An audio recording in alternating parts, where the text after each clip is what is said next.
नमस्कार दोस्तों, स्वागत है आपका हमारे चैनल टेल्स बाय यशु पर। यहाँ पर आपको मिलेंगी रोचक और सस्पेंसफुल कहानियाँ। अगर आपको यहाँ पर हमारी कहानियाँ पसंद आती हैं तो कृपया करके आप हमारी वीडियोस को लाइक करें, इसको अपने दोस्तों को साथ शेयर करें और साथ के साथ अपना कमेंट करना ना भूलें। अगर आप इस चैनल पर नए हैं तो कृपया करके इसे सब्सक्राइब भी करें। आपका ज़्यादा समय न लेते हुए चलो आज की कहानी को शुरू करते हैं।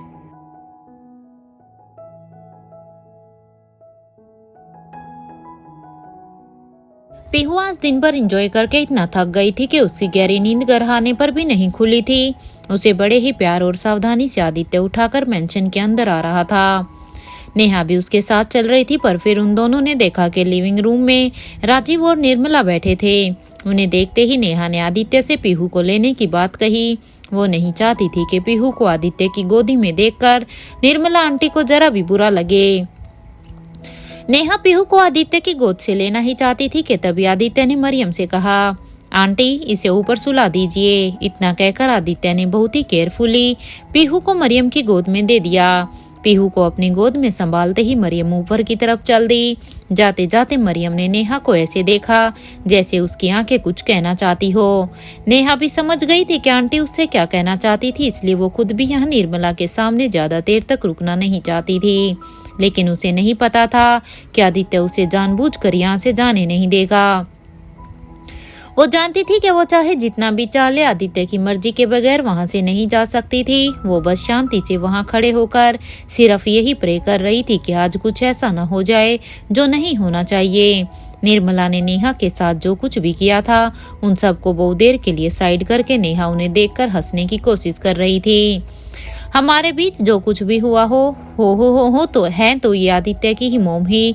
मुझे उन्हें जाकर हेलो कहना चाहिए, पर पता नहीं वो क्या सोचेंगी, मुझे जाना चाहिए या नहीं। वो मन ही मन सोच रही थी कि वो आगे जाए या नहीं, लेकिन उतनी ही देर में एक हाथ उसके हाथ की ओर आगे बढ़ा और उसे अब जोर से पकड़ लिया। मेरे रहते हुए तुम्हें किसी से भी डरने की जरूरत नहीं है, आदित्य ने धीरे से उससे कहा और उसका हाथ पकड़कर आगे की तरफ बढ़ने लगा। जैसे जैसे वो आगे बढ़ रहे थे नेहा की धड़कन और भी तेज होती जा रही थी। एक तरफ उसे डर था कि निर्मला उसे देखकर कैसे रिएक्ट करेगी, और दूसरी तरफ उसे इस बात पर भी गर्व था कि आदित्य ने सबके सामने उसका हाथ थाम रखा था। जैसे ही दोनों हाथ पकड़कर राजीव और निर्मला के सामने पहुंचे, आदित्य ने कहा, आप लोगों ने बताया नहीं कि आप आने वाले हैं। नेहा और मैं आपसे मिलने के लिए तैयार रहते। इतना कहकर आदित्य ने अपने चेहरे पर कुछ खास एक्सप्रेशंस नहीं दिखाए और नेहा को अपने बगल में बिठाकर खुद भी सोफे पर ही बैठ गया। ये सब कुछ निर्मला बड़े ही ध्यान से देख रही थी। जिस तरह से आदित्य ने नेहा का हाथ पकड़ा हुआ था, उसे देखकर उसे आभास हो गया था कि उन दोनों के बीच बहुत गहरा कुछ चल रहा है। वो जानती थी कि नेहा आदित्य के लिए बहुत ही खास है, लेकिन अपने मोम डैड के सामने वो उसे इस तरह से प्रोटेक्ट करेगा ये उसने नहीं सोचा था। उन दोनों को इतना करीब देखकर उन्हें गुस्सा जरूर आ रहा था, लेकिन वो जानबूझकर अपने आप को शांत रखने की कोशिश कर रही थी। अपने चेहरे पर वो गुस्से की झलक तक भी दर्शाना नहीं चाहती थी। उससे क्या ही फर्क पड़ता है आदित्य, अब तुम सिंघानिया फैमिली के इंचार्ज हो तो क्या हम तुमसे मिलने से पहले भी तुम्हारी परमिशन लेनी पड़ेगी, निर्मला ने ना चाहते हुए भी ठंडे अंदाज में कहा। वो कोशिश करने के बाद भी अपने गुस्से को अपनी जुबान पर आने से रोक नहीं पा रही थी। आदित्य अपनी माँ के ताने को अच्छे से समझ रहा था। वो चाहे जितना भी छुपाने की कोशिश कर ले, वो अच्छे से जानता था कि उन्हें किस बात की नाराजगी थी। लेकिन आज उसने नेहा का हाथ हमेशा के लिए थाम लिया, जो अब किसी भी वजह से छूटने वाला तो नहीं था। इस बारे में तो मैं सोच भी नहीं सकता हूँ, मैं तो बस इसलिए कह रहा था ताकि हम लोग भी आपका वेलकम करने के लिए रेडी होते, आदित्य ने जवाब दिया। पर दैट्स ओके, ये आपका ही घर है, आप जब चाहें आ सकते हैं, उसने आगे कहा। हाँ, राजीव ने भी अब सिर हिलाते हुए आदित्य को देखा। वो सुन तो उसकी बात रहा था, लेकिन उसका ध्यान अभी भी नेहा पर ही था। निर्मला तो पर्सनली नेहा से कई बार मिल चुकी थी, लेकिन राजीव आज उससे दूसरी बार ही मिल रहा था। उसने तुरंत नजरें नेहा से हटाते हुए आदित्य से कहा, काफी दिनों बाद हम साथ बैठे हैं, इसलिए मैंने मरियम से कहकर डिनर बनवा दिया है, हम सब साथ बैठकर ही खाएंगे। उसके तुरंत बाद उसने आदित्य से पूछ ही लिया, वैसे हु इज सी, इसका इंट्रोडक्शन नहीं करवाओगे क्या? राजीव ने नेहा के बारे में आदित्य से पूछा। वैसे तो राजीव दिखने में बहुत ही शांत और सीधा व्यक्ति था, लेकिन सामने वाले को देखकर उसके दिल में चल रही बात का अंदाजा लगाना आता था उन्हें। ये सवाल सुनते ही नेहा थोड़ी सी सहम गई। वो नजरें उठाकर ठीक से राजीव और निर्मला की तरफ देख भी नहीं पा रही थी। उन दोनों का ओरा कुछ ऐसा था जैसे राजकुमार के सामने आज महाराज और महारानी आ गए हों। आदित्य के पास रहने से उसे जो तेज मिलता था, उससे दोगुनी एनर्जी उसके पेरेंट्स के पास से उसे फील हो रही थी। और शायद यही वजह थी कि वो उनसे डरती थी, लेकिन अंदर ही अंदर वो ये जानती थी कि चाहे जितना भी वो इस फल को अवॉइड कर ले, कभी ना कभी ये दिन तो आना ही था जब उसे आदित्य के पेरेंट्स का सामना करना पड़ता। आज उसी पल में बैठी वो राजीव के सवाल का जवाब देने ही वाली थी कि उससे पहले ही आदित्य बोल पड़ा। सी इज नेहा, जिससे आप लोग पहले भी मिल चुके हैं। She is my wife. I think इतना इंट्रोडक्शन काफी होगा। ये कहते हुए आदित्य ने नेहा का हाथ पकड़ लिया, जिसके थ्रू वो साफ बताना चाहता था कि उनका रिश्ता कितना गहरा था। आदित्य ने जिन एक्सप्रेशंस और सॉफ्ट आवाज के साथ ये बात कही थी, निर्मला और राजीव एक दूसरे को ही देखते रहे। अपने गुस्से को रोकते हुए निर्मला ने गहरी लंबी सांस ली और कहा, Aditya, let's not talk about it. अभी मैं और तुम्हारे डैड तुम्हारा अच्छा सोचकर ही यहाँ आए हैं। इतना कहने के बाद निर्मला नेहा की ओर देखने लगी। उसने कहा, हमने सुना है that you are pregnant, is that true? Neha ने सिर हिलाते हुए तुरंत इस बात का आंसर दिया, जी आंटी। इतनी देर तक सोचने समझने के बाद उसने सिर उठाकर बात करने की हिम्मत जुटा ही ली थी। वो कोशिश कर रही थी कि ना ही वो अंडर कॉन्फिडेंट साउंड हो और ना ही रूड। उसके इस जवाब के लिए निर्मला और राजीव दोनों ही रेडी थे, लेकिन फिर से नेहा के मुंह से ये सुनकर उन्हें अच्छा नहीं लग रहा था। एक बार फिर अपने गुस्से को संभालते हुए निर्मला ने सिर हिलाते हुए कहा, कितने मंथ्स हो चुके हैं? लेस देन 2 months, नेहा ने कहा। ये कहते वक्त नेहा अंदर ही अंदर घबराई जा रही थी, लेकिन बड़ी मुश्किल से उसने खुद को संभालते हुए ये जवाब दिया था। वो अपने अंदर की हम्बलनेस और काइंडनेस बनाए रखना चाहती थी। नेहा का जवाब सुनकर सिर्फ निर्मला को ही नहीं बल्कि राजीव को भी एक झटका लगा था, लेकिन फिर भी निर्मला की तरह उसके चेहरे पर गुस्सा नहीं था। उसके चेहरे पर तो एक अजीब सी खुशी थी, ये सोचकर कि ये बच्चा आदित्य का था। भले ही वो नेहा को बहुत ज्यादा पसंद नहीं करता था, लेकिन फिर भी उस बच्चे में आदित्य का अंश देखकर उसे तसल्ली थी।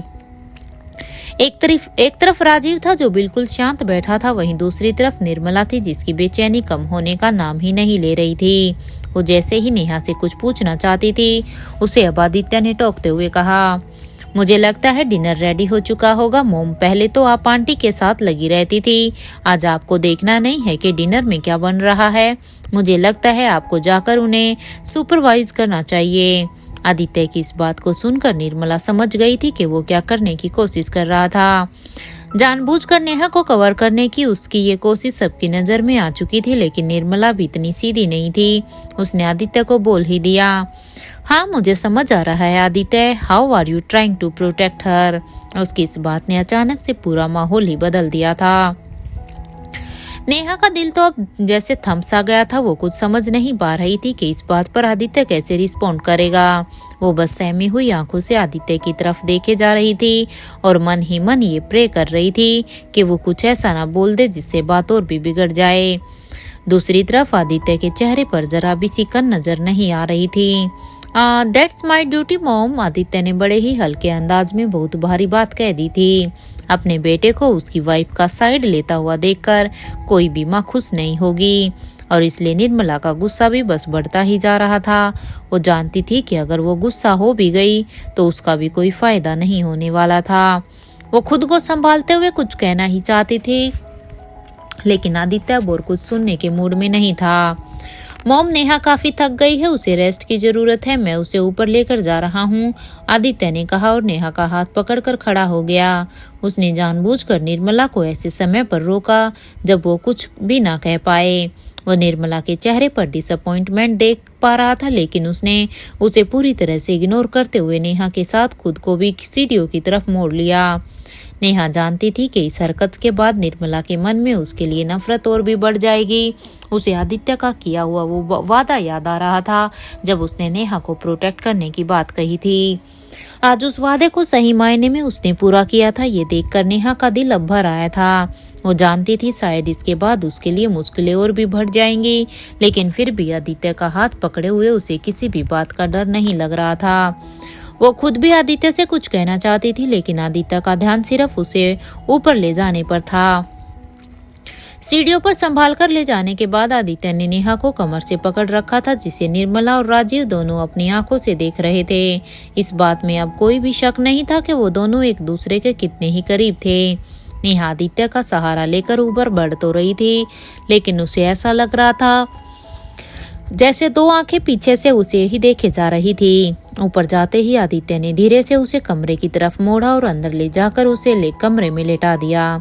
जैसे ही वो उसे लेटाकर वहां से उठ रहा था, नेहा ने उसका हाथ पकड़ लिया और कहा, अंकल आंटी आए हैं और उन्होंने आते ही हमें एक साथ देख लिया। उन्हें कैसा लगा होगा?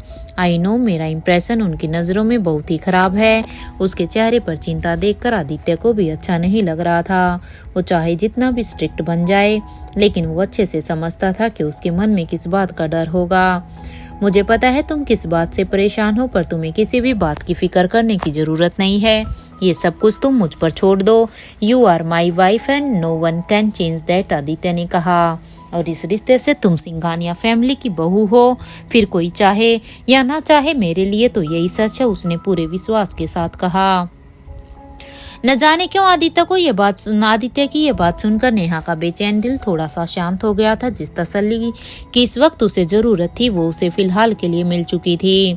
नेहा को ये सोचकर भी हैरानी होती थी कि इतने वक्त बाद फिर से उसे किसी पर भरोसा करने का होता था। ऐसा लगता था जैसे जो ये कहेगा वो करके ही दिखाएगा। ओके, तुम कह रहे हो तो मुझे मानना ही पड़ेगा, हंसकर अब नेहा ने जवाब दिया। तुम थक गई हो नेहा, आराम करो, जब खाना रेडी हो जाएगा तो मैं तुम्हें बुला लूंगा। ये कहते हुए उसने नेहा के चेहरे पर बिखरे हुए बालों को अपनी उंगलियों से साइड किया। इसके बाद उसने थोड़ा और झुककर नेहा के फोरहेड पर किस किया। उसे अचानक से ऐसा लग रहा था जैसे वो उसके इतने प्यार और को कैसे समेट पाएगी। वो बस एकटक उसे निहारे ही जा रही थी कि देखते ही देखते आदित्य उसकी आंखों के सामने से चला गया। पता नहीं मेरी वजह से उसे और क्या क्या सुनना पड़ेगा। आई नो वो सब कुछ संभाल लेगा, लेकिन क्यों संभाले वो, जिसमें उसकी कोई गलती ही नहीं है। उन बातों का जवाब किसी को क्यों दे वो। मैं जानती हूँ कि अंकल आंटी मुझे बिल्कुल भी पसंद नहीं करते। वो तो आदित्य के सामने कुछ कह नहीं पाते, लेकिन अगर वो ना हो तो क्या होगा? तो वो तो मुझे इस घर में एक पल के लिए भी बर्दाश्त नहीं करेंगे। ऑब्वियस सी बात है, कोई भी पेरेंट ये नहीं चाहेंगे कि उनके बेटे की वाइफ ऐसी हो जो पहले से ही सिंगल मदर हो। और सिंघानिया फैमिली जैसी बड़ी फैमिली के लिए तो ये और भी मुश्किल होगा।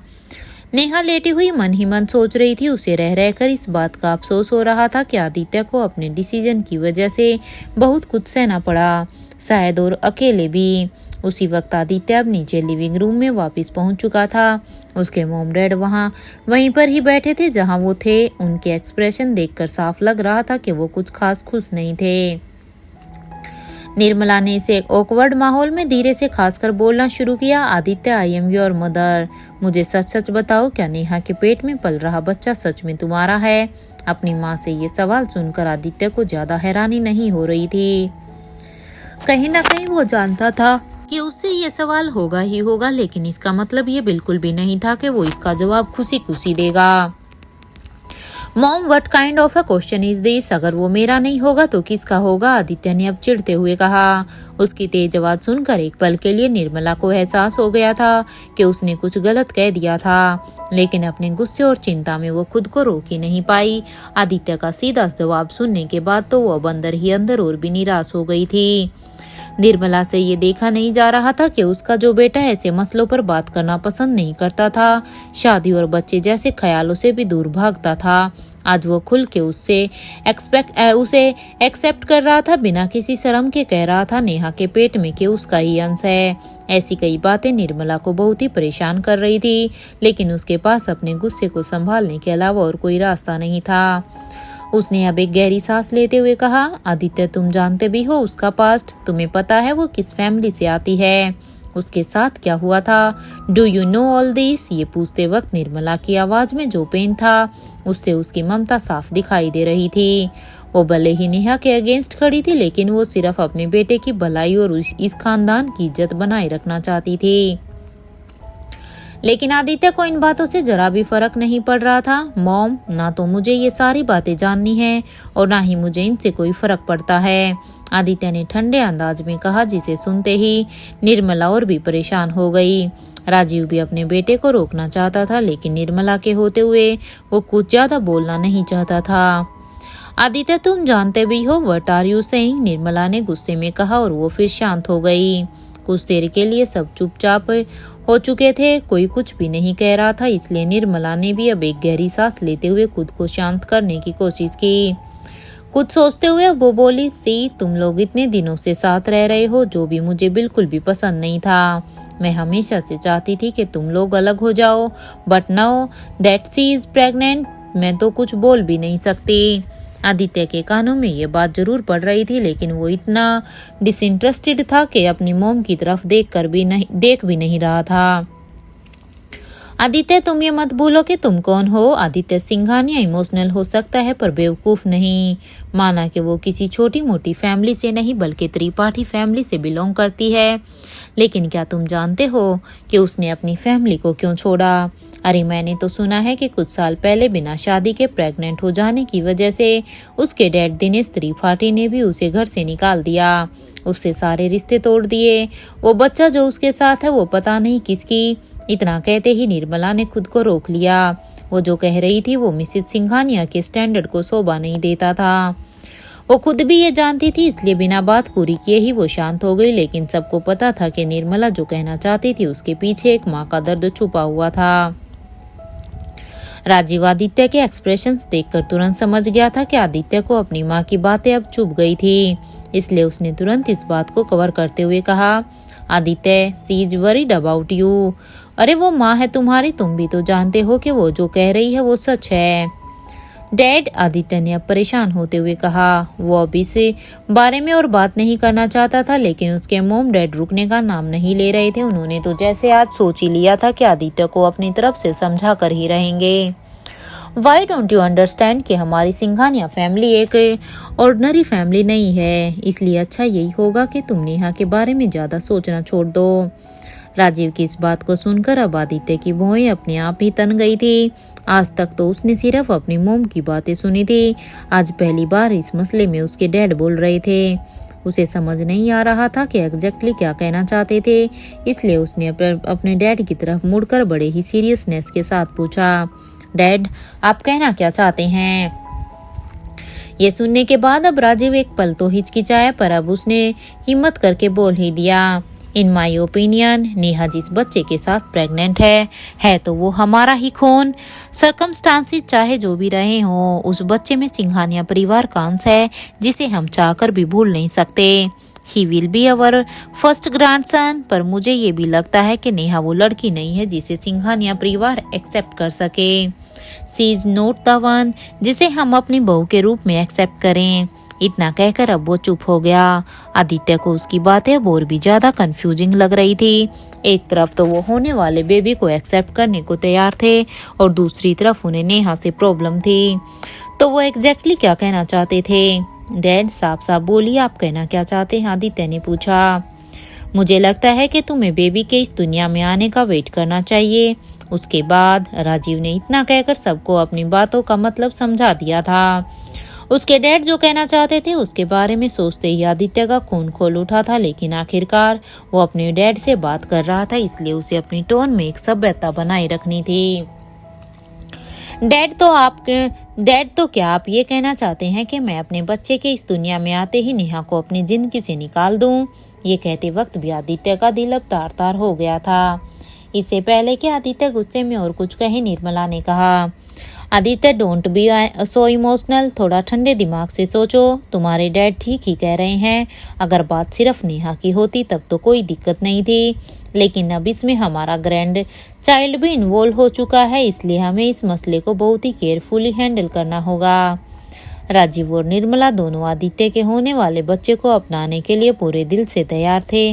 उन्हें इस बात की खुशी थी कि फाइनली उनके खानदान की अगली पीढ़ी शुरू होने वाली है। उन्होंने खुलेआम कह दिया था कि इस बच्चे के आने के बाद उनका नेहा से कोई मतलब नहीं रहेगा। वो तो आज भी आदित्य के लिए अपने ही स्टैंडर्ड की बहू लाने का सोच रही थी, लेकिन आदित्य को उनकी बातों पर गुस्से के सिवाय और कुछ भी नहीं आ रहा था। उसने अब तनतनाते हुए खड़े होकर कहा, मुझे कहना नहीं चाहिए, लेकिन मुझे आप लोगों से ये उम्मीद नहीं थी। आप लोगों को चाहे जो भी लगता हो, मैंने अपना मन बना लिया है। आई हैव डिसाइडेड कि मुझे क्या करना है। ये सुनते ही अब राजीव और निर्मला परेशान होकर एक दूसरे की तरफ देखने लगे। और क्या डिसीजन लिया है तुमने? राजीव ने पूछा। उन्हें वैसे भी आदित्य का एटीट्यूड देखकर कुछ पॉजिटिव फीलिंग नहीं आ रही थी। यही कि मैं ना सिर्फ नेहा के साथ रहूंगा, बल्कि हम एक ग्रैंड वेडिंग भी करेंगे। आप दोनों को अब इस बारे में और सोचने की जरूरत नहीं है। आप बस अपने ग्रैंड चाइल्ड को गोद में उठाने का इंतजार करिए। आदित्य ने अपने रोब में वो कहा जो उसने बहुत पहले से ही सोच रखा था। उसे सच में इस बात से कोई फर्क नहीं पड़ता था कि नेहा कौन थी, कहाँ से आई थी, उसका पास्ट क्या था और पीहू का पिता कौन था। वो तो सिर्फ इतना जानता था कि पीहू अब उसकी बेटी थी और नेहा उसका प्यार, और अब बाकी की पूरी जिंदगी वो इन दोनों के साथ ही स्पेंड करना चाहता था। उसका डिसीजन सुनते ही निर्मला और राजीव अपनी जगह से उठकर खड़े हो गए। उन्होंने नहीं सोचा था कि आदित्य नेहा के साथ इस हद तक जुड़ चुका था। आदित्य अपनी बात पूरी करके वहां से जाना ही चाहता था कि निर्मला अब अपना गुस्सा नहीं रोक पाई। Aditya, what are you saying? उसकी बात पूरी होने से पहले ही अब आदित्य ने कहा, mom, dad, don't worry about this anymore. खाना रेडी हो गया है, please have your meal. Nirmala कुछ बोल पाती कि उससे पहले ही आदित्य ने अपनी तरफ से बात खत्म कर दी और वहां से ऊपर चला गया। उसकी बातों और एटीट्यूड ने साफ बता दिया था कि उसे अब अपने मॉम डैड से बात करने में जरा भी इंटरेस्ट नहीं था। वो पेरेंट्स होने के नाते अपनी चिंताएं कह रहे थे और आदित्य ने एक हस्बैंड होने के नाते अपना फैसला सुना दिया। उनमें से कौन सही था कौन गलत, ये कहना तो इस वक्त ठीक नहीं था। आदित्य हमेशा से ठंडे व्यवहार का था। वो कब चिड़चिड़ा हो जाता था किसी को पता नहीं चलता था, लेकिन निर्मला को आज अपने बेटे की बातों का जितना बुरा लगा था वो आज से पहले कभी भी नहीं लगा था। राजीव के साथ खड़े होकर वो अपने बेटे को जाते हुए देख रही थी और मन ही मन नेहा के होने पर अफसोस कर रही थी। उसका दिल इतना दुखी था कि उससे कुछ बोला भी नहीं जा रहा था। राजीव ने अब उसके कंधे पर हाथ रखकर उसे संभालने की कोशिश की और कुछ देर बाद उसने अब अपने गुस्से में दांत पीसते हुए कहा, दिस इज द लिमिट। वो अब थक हार कर सोफे पर वैसे बैठ गई जैसे उसकी सारी एनर्जी आदित्य को समझाने में खत्म हो गई हो।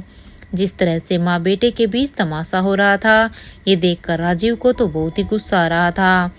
वो समझता था कि निर्मला अपनी जगह पर सही है, लेकिन वो आदित्य के नेचर से भी अच्छे से वाकिफ था।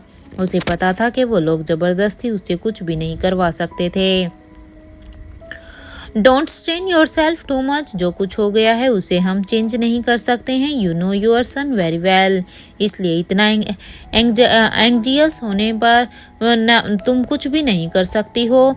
इसलिए ऐसे एंग्जाइयस होने का कोई फायदा नहीं है, राजीव ने समझाया।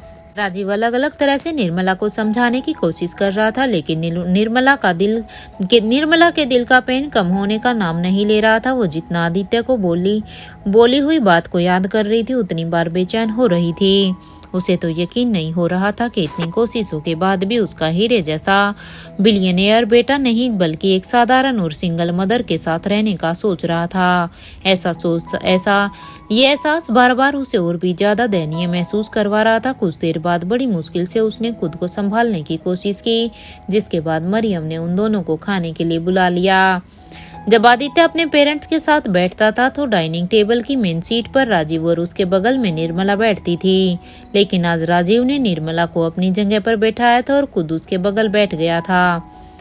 वो ऐसा करके आदित्य को यह इशारा करना चाहता था कि यहाँ हेड ऑफ द फैमिली आज भी निर्मला ही है और उसका डिसीजन इस फैमिली में सबसे ज्यादा इम्पोर्टेंट है। वहीं दूसरी तरफ आदित्य का ध्यान इस तरफ बिल्कुल भी नहीं था। वो तो नेहा को केयरफुली वैसे ही पकड़कर नीचे ला रहा था जैसे उसे ऊपर लेकर गया था। उसके सामने उसने नेहा को और भी धीरे से अपनी बगल वाली चेयर पर बिठाया और खुद अपनी मोम के बगल में बैठ गया। मरियम चाहे जितनी भी क्लोज क्यों ना होती हुई, लेकिन थी तो एक सर्वेंट ही, इसलिए वो अपनी मैडम और सर के साथ नहीं बैठ सकती थी। नेहा सबके साथ डिनर के लिए बैठ तो गई थी, लेकिन चाहकर भी वो अपने चेहरे के ऑकवर्डनेस हटा नहीं पा रही थी। ओफो, बार बार मेरे ही सामने ऐसे टफ सिचुएशन क्यों आ जाती है। पता नहीं मेरे जाने के बाद आदित्य की इनसे क्या ही बात हुई होगी। गॉड नोज आदित्य ने ऐसा क्या कहा होगा और उसके बाद आंटी अंकल मेरे बारे में क्या ही सोच रहे होंगे। मुझे तो ऐसे समझ आ रहा है कि मैं इतना सोच ही क्यों रही हूँ। ये तो अच्छा हुआ कि पीहू अभी सो रही है और इस वक्त सबके सामने नहीं है, क्योंकि उसे तो चुप कराना मेरे बस की बात भी नहीं होती। और उसकी बात सुनकर पता नहीं आंटी को कैसा लगता। नेहा चुपचाप बैठकर बस ये मन ही मन सोच रही थी। ये पहला मौका था जब सिंघानिया फैमिली के चारों लोग एक साथ बैठकर डिनर कर रहे थे। ये देखने में जितना ऑकवर्ड था उतनी ही बड़ी रियलिटी भी थी। निर्मला और राजीव बिना कुछ कहे चुपचाप खाना खा रहे थे, लेकिन ना चाहते हुए भी उनकी आंखें जिस तरह से नेहा को देख रही थी उससे साफ दिखाई दे रहा था कि उन्हें उसके वहां बैठने से कितनी दिक्कत हो रही थी। जैसे ही आदित्य को ये लग रहा था वो नेहा नर्वस हो रही है, तो वो टेबल के नीचे से उसका हाथ पकड़ ले रहा था। डोंट वरी, जब तक मैं हूँ तुम्हें बिल्कुल भी परेशान होने की जरूरत नहीं है। आदित्य ये बात मन ही मन कर रहा था, जिसे नेहा बिना कहे ही महसूस कर पा रही थी। उसके हाथों से मिल रही वार्मथ को फील करके नेहा को सेफ और प्रोटेक्टेड फील हो रहा था। उसने अब अपने मन को ज्यादा सोचने से रोका और खाने पर ध्यान देने लगी। डिनर को खत्म होते ही मरियम ने टेबल क्लीन करके सर्वेंट्स को बुला लिया और सभी लोग अपनी अपनी जगह से उठकर खड़े हो गए। जैसे ही नेहा आराम से साइड में खड़े होने जा रही थी, निर्मला ने उसके पास आकर कहा, नेहा मैं बहुत दिनों बाद यहाँ आई हूँ। मरियम ने बताया कि बाहर गार्डन में उन लोगों ने कुछ नए फूल लगाए हैं। तुम्हें तो पता है मुझे गार्डनिंग का कितना शौक है। So why you don't you take me there. Nirmala की टोन और उसकी बात जरा भी टेढ़ी नहीं लग रही थी। इस बार उसने सच में नेहा के साथ प्यार से बात करने की कोशिश की थी। नेहा को उनका ये बदला हुआ रूप देखकर अजीब जरूर लग रहा था, लेकिन वो उन्हें लेकर कुछ गलत नहीं सोचना चाहती थी। क्या कर रही है नेहा? ऐसे शांत खड़ी रहेगी तो उन्हें और भी अजीब लगेगा, लेकिन फूल देखने के लिए वो मुझे क्यों लेकर जाना चाहती है? शायद आंटी मुझसे अकेले में कुछ बात करना चाहती है और इसीलिए नेहा के मन में इस तरह के ख्याल आ रहे थे, जिन्हें सोचते हुए उसने सिर हिलाकर कह दिया, ओके आंटी। नेहा ने बिना और कुछ सोचे समझे निर्मला की बात पर हाँ कह दी थी और उसके साथ बाहर की तरफ चलने लग गई। ऐसा नहीं था कि ये नजारा आदित्य की आंखों से दूर था। जैसे ही उसने नेहा को अपनी माँ के साथ बाहर जाते हुए देखा, वो तुरंत उन्हें रोकना चाहता था, लेकिन जैसे ही उसने कुछ बोलने की कोशिश की, उसके बगल में खड़े राजीव ने उसका हाथ पकड़ लिया। उन्होंने अपनी आंखों से आदित्य को इशारा कर दिया था कि उनकी माँ निर्मला नेहा से कुछ ऐसा नहीं कहेगी जो ठीक ना हो। अपने डैड के भरोसा दिलाने के बाद भी आदित्य न चाहते हुए भी अब फिक्र कर रहा था। ये ख्याल अब उसके दिमाग को जकड़ चुका था कि उसकी मोम नेहा को पसंद नहीं करती है। यही सोचकर अब उसने धीरे से मरियम को अपने पास बुलाया और कहा, आंटी आप बाहर जाइए और नेहा का ध्यान रखिए। नेहा का ऐसे अंधेरे में वॉक करना ज्यादा सेफ नहीं है। वो खुद भी जानता था कि ये रीजन कितना ही बेसलेस था, लेकिन इस वक्त वो नहीं चाहता था कि नेहा अकेले उसकी मोम के साथ रहे। इसलिए उसने बहाने से ही सही उसने मरियम को बाहर भेज दिया था। मरियम ने सिर हिलाते हुए उसके ऑर्डर पर हाँ तो कह दिया था, लेकिन वो खुद भी नहीं समझ पा रही थी कि वो आदित्य उसे बाहर क्यों भेजना चाहता था। इसलिए वो कहीं ना कहीं अब अंधेरे में टकरा ना जाए, या फिर इसलिए कि उसकी माँ निर्मला नेहा को फिर से बेवकूफ बनाने की कोशिश ना करे। वजह चाहे जो भी हो, उसे तो आदित्य की बात मानकर नेहा के पास जाना ही था। यहाँ आदित्य मरियम को भेजकर अपने डैड के साथ चेस गेम खेलने में बिजी हो गया था। मेंशन के बैकयार्ड में नेहा निर्मला के साथ धीरे धीरे वॉक कर रही थी। आदित्य के स्पेशल इंस्ट्रक्शन पर हर जगह लाइट लगी हुई थी, ताकि नेहा को किसी भी वक्त वॉक करने में दिक्कत ना हो। इन्हीं लाइट्स की वजह से अंधेरे में भी निर्मला को गार्डन में खिला हुआ एक फूल नजर आ रहा था। उसने जब आखिरी बार ये गार्डन देखा था, उस वक्त यहाँ इससे आधे फूल और पौधे थे, पर आज यहाँ का नजारा कुछ अलग ही था। इतने अलग अलग प्रजातियों के फूल तो निर्मला अपने घर में भी नहीं लगा पाई थी। कुछ देर तक तो उसकी नजरें उन फूलों पर से हटी नहीं रही थी। ये फूलों की खुशबू ने निर्मला को इतनी मनमोहक लग रही थी कि कुछ देर के लिए वो ये भूल ही गई कि वो किसके साथ यहाँ आई थी। मैंने तो कभी सोचा भी नहीं था कि आदित्य का गार्डन एक दिन इतना यूनिक और खूबसूरत होगा। मुझे तो लगता था कि मैं ही एक शौक में इस शौक में सबसे आगे हूँ, पर आज इस गार्डन को देखने के बाद मुझे इंटीरियर फील हो रहा है। निर्मला ने इस जगह से इम्प्रेस होकर कहा। नेहा को पता नहीं था कि इस बात पर उनसे क्या कहना है, इसलिए वो चुपचाप उन्हें सुन रही थी। नेहा, तुम बहुत ही लकी हो जो तुम्हें इतने बड़े मेंशन में इतने ऐशो आराम और इतने खूबसूरत सुंदर से गार्डन के बीच रहने को मिल रहा है। आई मीन ये हर किसी की किस्मत में नहीं होता। निर्मला ने नेहा को देखते हुए कहा। ये सुनते ही नेहा का दिल एकदम से थम गया था। भले ही उनकी बातें कड़वी सुनाई दे रही थी, लेकिन वो थी तो सच ही। ऐसा मेंशन वाकई में सबकी किस्मत में नहीं होता।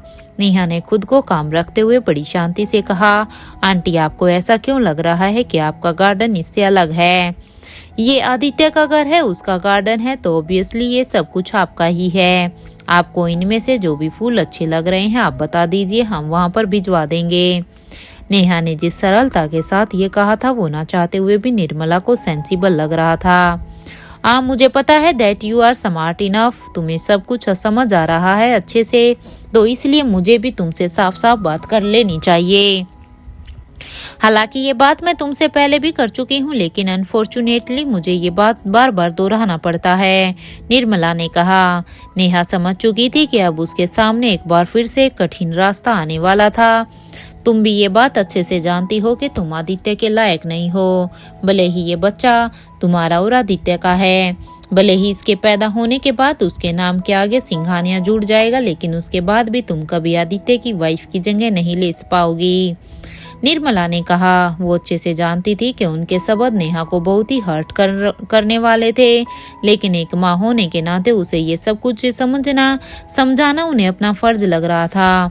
उन्हें ये सोच समझकर और भी गुस्सा आ रहा था कि जिस लड़की को आदित्य की लाइफ से निकालने के लिए उसने एड़ी चोड़ी का जोर लगा दिया था, वो फिर से उसके सामने खड़ी थी। नेहा की चुप्पी देखकर एक गहरी लंबी सांस लेते हुए निर्मला ने कहा, नेहा मुझे पता है कि ये बच्चा सिंघानिया फैमिली का है और इस नाते हमारी तुमसे भी कुछ एक्सपेक्टेशंस है। तुम्हें नहीं लगता कि तुम्हें वो सुननी और समझनी चाहिए? ये सुनने के बाद भी नेहा को समझ नहीं आ रहा था कि वो क्या कहे। एक तरफ से तो उसे हाँ कहने का मन कर रहा था और दूसरी तरफ से वो जानती थी कि वो किस एक्सपेक्टेशन की बात कर रही थी। वो चाहे जितने भी वैलिड आर्ग्यूमेंट दे दे, नेहा जब भी अपने और आदित्य के स्टेटस को कंपेयर करती थी हमेशा इन्फीरियर फील करती थी। अलग अलग तरह के डर उसे चारों तरफ से घेर रही थी, जिन्हें बड़ी मुश्किल से उसने अपने अंदर दबाते हुए उसने कहा, आंटी मैं आपकी बातों को अच्छे से समझ रही हूँ और आप क्या कहना चाहती हैं वो मैं जानती हूँ, पर ये बात मैं आपसे पहले भी कह चुकी हूँ कि मैं और आदित्य एक दूसरे से प्यार करते हैं। We truly love each other और हम एक दूसरे के साथ इस रिश्ते में रहना चाहते हैं। आप उनकी माँ हैं, क्या आप उसे खुश नहीं देखना चाहती हैं? बड़ी मुश्किल से नेहा ने इतना सब कुछ कहने की हिम्मत जुटाई थी। उसकी टोन कुछ इस तरह की थी कि वो निर्मला से रिक्वेस्ट कर रही थी, लेकिन निर्मला पर उसकी बातों का जरा भी फर्क नहीं पड़ रहा था। मैंने तो तुम्हारी बात सुन ली थी, लेकिन शायद तुमने मेरी नहीं सुनी। आदित्य मेरा बेटा है, इसलिए मेरा फर्ज है कि मैं उसके भले के बारे में सोचूं। अगर वो तुम्हारे साथ रहेगा, तुमसे शादी करेगा, तो तुम्हें क्या लगता है लोग क्या कहेंगे? हंसेंगे नहीं क्या उस पर? अगर तुम सच में उससे प्यार करती हो तो क्या तुम इस तरह से उसका मजाक बनता देख पाओगी? निर्मला ने इस बार प्यार की आड़ में नेहा को बहुत कुछ कह दिया था। वो जानती थी कि अगर नेहा के दिल में सच्चा प्यार होगा तो वो इन सब बातों से डिसएग्री नहीं कर पाएगी। नेहा को सबसे ज्यादा बुरी बात ये लग रही थी कि सवाल बार बार उसकी आइडेंटिटी को लेकर उठ रहे थे। अगर बात यहाँ पर सिर्फ स्टेटस तक की होती तो शायद वो इग्नोर भी कर लेती। आंटी मुझे ये समझ में नहीं आ रहा है कि आपका मतलब क्या है? मेरे जैसी लड़की से आपका मतलब क्या है? मैंने ऐसा क्या गलत किया? नेहा ने अब पूछ ही लिया। उसे ये सोचकर भी इतना बुरा फील हो रहा था कि उसके चेहरे पर तकलीफ साफ साफ दिखाई दे रही थी। ये सवाल तुम मुझसे क्यों पूछ रही हो, जैसे तुम्हें पता ही नहीं है कि तुमने क्या किया है? निर्मला ने नेहा को ताना कसते हुए कहा। क्या मोड़ लेगी नेहा और निर्मला के बीच की ये बातें? क्या इस बार भी निर्मला नेहा को भड़काने में हो जाएगी कामयाब? क्या वो कर पाएगी आदित्य को नेहा से दूर?